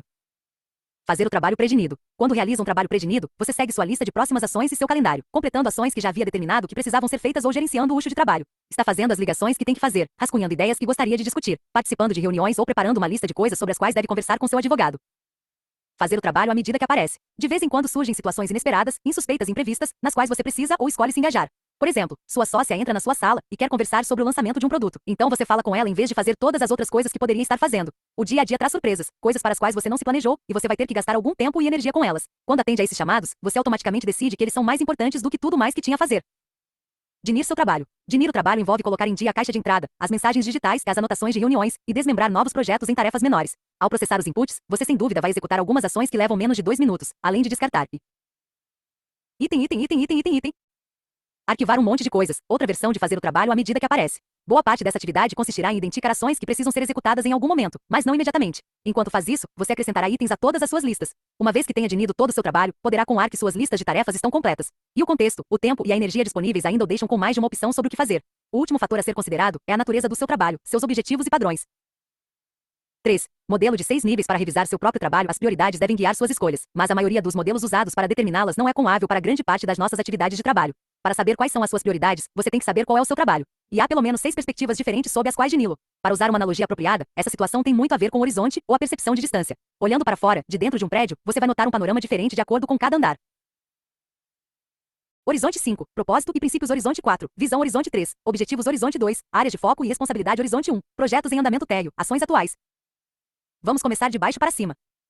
Térreo. Ações atuais. Essa é a lista acumulada de todas as ações que você deve tomar. Telefonemas a dar, e-mails a responder, pequenas tarefas a cumprir e assuntos a tratar com seu chefe e seu cônjuge. Se você parasse o mundo neste momento, sem receber mais nenhum input dos outros ou de si mesmo, ainda assim é provável que tivesse mais de 100 ações com as quais lidar. Horizonte 1. Projetos em andamento. Você tem de 30 a 100 projetos que geram a maioria das suas próximas ações. São resultados com prazo relativamente curto que você quer alcançar, como, por exemplo, instalar o computador novo em casa, organizar uma convenção de vendas, mudar-se para a nova sede e encontrar um bom dentista. Horizonte 2. Áreas de foco e responsabilidade. Você cria ou aceita projetos e ações por causa da sua função, de seus interesses e de suas responsabilidades. Essas são as principais áreas da sua vida pessoal e profissional cujos resultados você quer alcançar e manter. Seu trabalho pode envolver compromissos implícitos com coisas como planejamento estratégico, apoio administrativo, desenvolvimento de equipes, pesquisa de mercado, atendimento ao cliente ou gestão de ativos. E sua vida pessoal tem pelo menos estas áreas de foco: saúde, família, finanças, casa, espiritualidade, diversão, etc. Não são coisas a concluir, mas para usar como critério para avaliar suas experiências e seus compromissos, para manter o equilíbrio e a sustentabilidade enquanto atua no trabalho e no mundo. Listar e revisar essas responsabilidades oferecem uma estrutura mais ampla para avaliar seu inventário de projetos. Conclua os projetos que começou, respeite os compromissos que assumiu, cumpra suas promessas. Assim, tanto seu consciente quanto seu subconsciente podem alcançar o sucesso, que leva a um sentimento de satisfação, merecimento e unicidade. J.R. Horizonte 3. Objetivos. O que você quer vivenciar nas diversas áreas de sua vida pessoal e profissional daqui a 1 ou 2 anos pode dar outra dimensão à admissão do seu trabalho. Muitas vezes alcançar os objetivos do seu trabalho exige uma mudança no foco, com novas responsabilidades emergentes. Nesse horizonte, também no campo pessoal, é provável que haja coisas que você queira realizar ou melhorar que poderiam acrescentar importância a certos aspectos de sua vida e, ao mesmo tempo, diminuí-la em outros. Horizonte 4. Visão. Fazer projeções de 3 a 5 anos no futuro gera novas ideias acerca de categorias maiores, estratégias organizacionais, tendências ambientais, circunstâncias de transição na carreira e no estilo de vida. Fatores internos incluem aspirações e considerações de longo prazo referentes à carreira, família, finanças e qualidade de vida. Questões externas como tecnologia, globalização, tendências de mercado e concorrência podem afetar seu trabalho e sua organização. As decisões tomadas nesse patamar podem facilmente mudar suas condições de trabalho em muitos níveis. Horizonte 5. Propósito e princípios. Essa é a visão do panorama geral. Por que a empresa existe? Por que você existe? O que realmente importa para você, independentemente de qualquer coisa? O propósito fundamental de algo fornece a definição central do que de fato constitui o trabalho. Todos os objetivos, visões, projetos e ações decorrem daí e para aí o levam. Essas analogias com o horizonte são tanto arbitrárias e na vida real. As conversas importantes que você terá sobre seu foco e suas prioridades talvez não se encaixem exatamente em um nível ou em outro. No entanto, elas podem servir como uma estrutura útil para lembrá-lo da natureza múltipla de seus compromissos e tarefas. Minuto a minuto e dia a dia, você não tem tempo para pensar. Você precisa já ter pensado. Obviamente, muitos fatores devem ser considerados antes de você se sentir confortável em ter tomado a melhor decisão sobre o que fazer e quando. Estabelecer prioridades, no sentido de concentrar-se nos objetivos e valores de longo prazo, embora seja o foco central necessário, não oferece uma estrutura prática para a maior parte das decisões e das ações que você deve cumprir no dia a dia. Ao dominar todos os níveis do eixo de trabalho, você perceberá que o trabalho fornece uma forma muito mais holística de fazer acontecer e se sentir bem quanto a isso. Na parte 2 deste livro, você encontrará um treinamento específico sobre como aplicar esses modelos para escolher suas ações, além das práticas consagradas de captura, esclarecimento, planejamento, organização e revisão que contribuirão para o seu sucesso. Capítulo 3. Como tocar os projetos com criatividade. As 5 fases do planejamento de projetos. Os principais ingredientes para alcançar o controle relaxado são: 1. Definir com clareza os resultados dos projetos, que quer alcançar e as próximas ações necessárias para encaminhá-los à sua conclusão. E 2. Incluir lembretes num sistema contábil que seja revisado com regularidade. Isso é o que chamo de foco horizontal. Embora pareça simples, a aplicação efetiva do processo pode gerar resultados profundos. Reforçando o foco vertical. Na maioria das situações, o foco horizontal é tudo de que você precisará. Às vezes, porém, pode ser necessário mais rigor e foco para manter um projeto ou uma situação sob controle, para identificar uma solução ou para garantir que todos os passos certos já foram determinados. É aí que entra o foco vertical. Saber raciocinar produtivamente dessa forma mais vertical e ter conhecimento de como integrar os resultados no seu sistema pessoal é o segundo comportamento poderoso, necessário para o trabalho do conhecimento.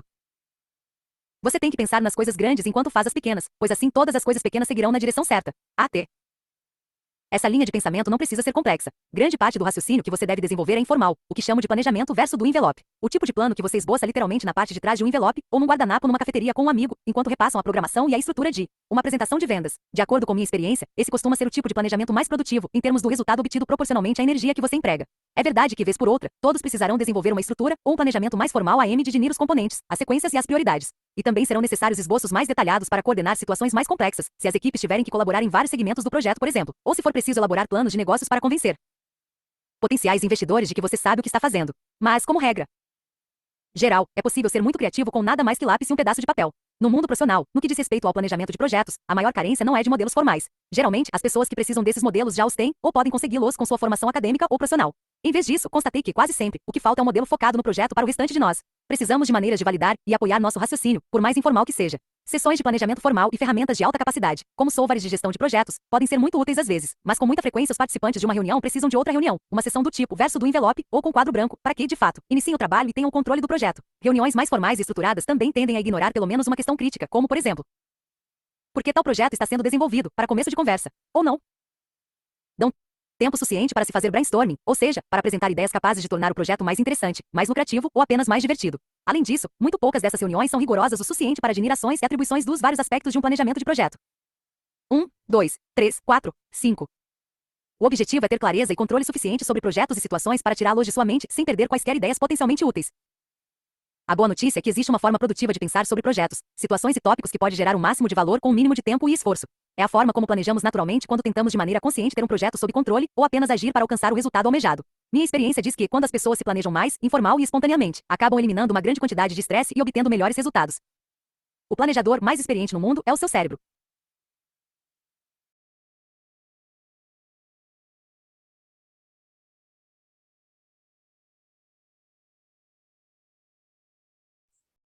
Paramos por aqui.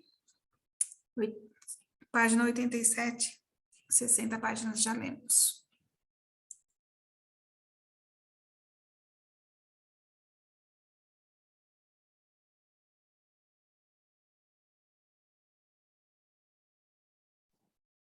Well.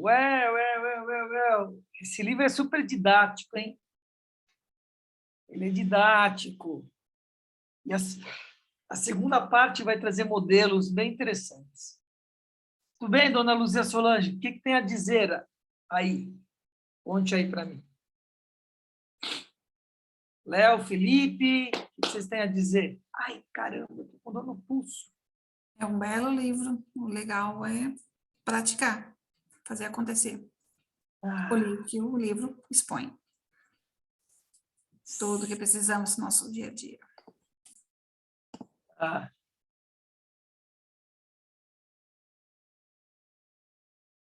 Destaque, hein? Está em destaque, hein, Luzia Solange? Tá bom. Muito bem, amados. Então, beleza. Amanhã mais 60 páginazinhas e assim segue a humanidade. Tá bom? Lindo dia para todos. Obrigado, gente. Valeu. Ora.